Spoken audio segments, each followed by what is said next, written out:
Hey, what's up, agents? Jason Brown, head coach and creator here at Outlaw Agent Coaching again. And I got a little something new for you this week, and that's going to be this sound. That's right. When this sound and this flash on our video happens, you're going to know this is a trigger alert. So this is one of our hot button topics. You're occasionally going to find a hot button topic that kind of hits, a nerve with people. And closing gifts is absolutely a hot button topic. So, in the next installment here of our Agent Q&A series, a question came to us was, what's your take on closing gifts? Well, like I said, a hot button topic here, and everybody's going to have an opinion. You're going to have people that say, these people are doing business with you and you absolutely should give them a closing gift. And then there's people like, you don't go and give your doctor a gift when you pay them for a service. And the simple fact of the matter is, both answers are absolutely 100% right. So, here's my personal take on closing gifts. My personal take is I tend to side with the group that says I don't give my doctor a gift.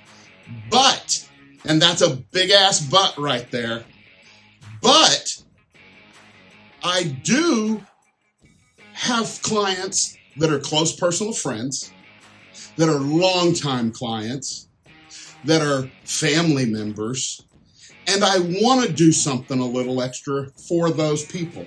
So here's the first thing. If you're going to do closing gifts, let's talk about how to do closing gifts safely.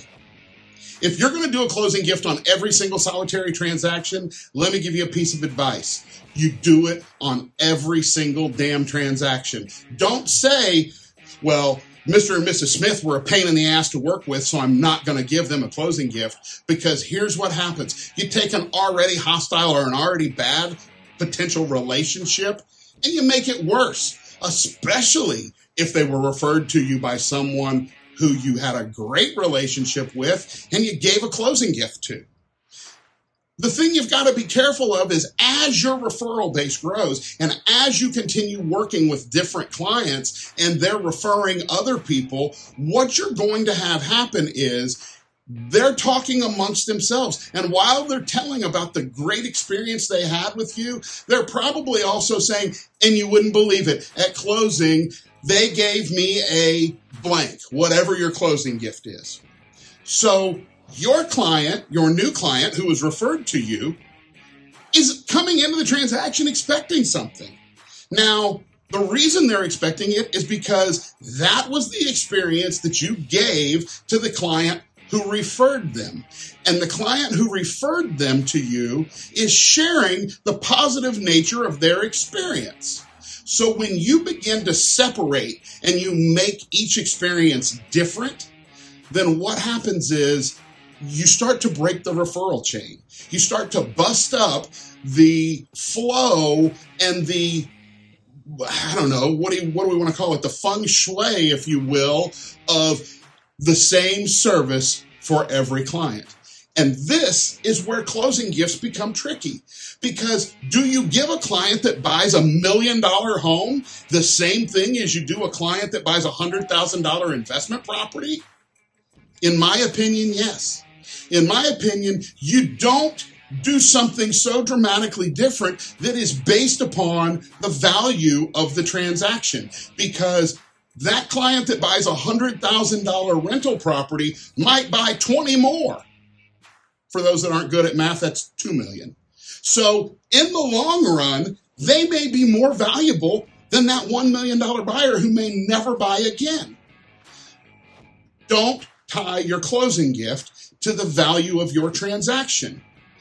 Therein lies why I say I personally don't do closing gifts.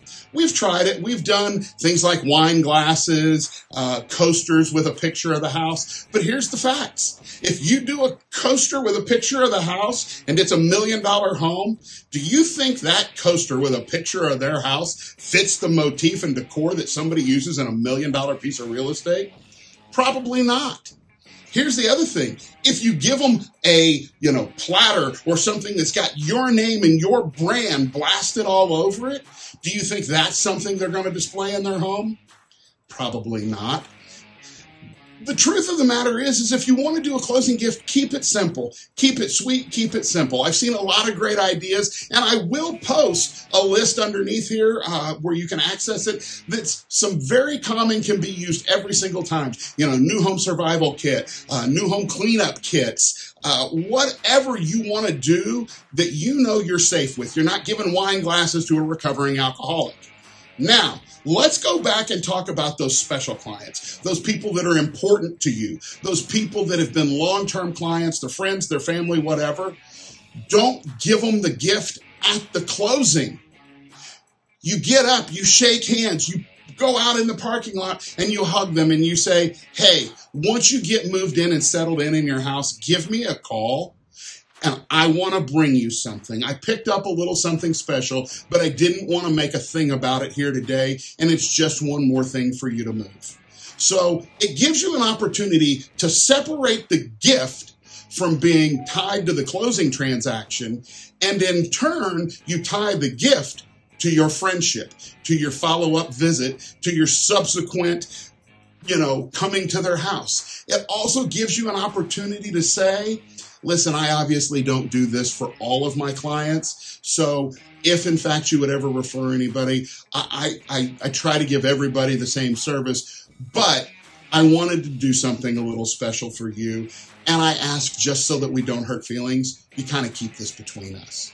It's a pretty common practice that we don't go running around and saying, oh, well, they gave me a gift, or, oh, they did this. Not to mention the fact it makes them feel a little extra special. So there you go. There's my trigger topic for the month. We'll have some more Q&A videos that we'll put out here real soon.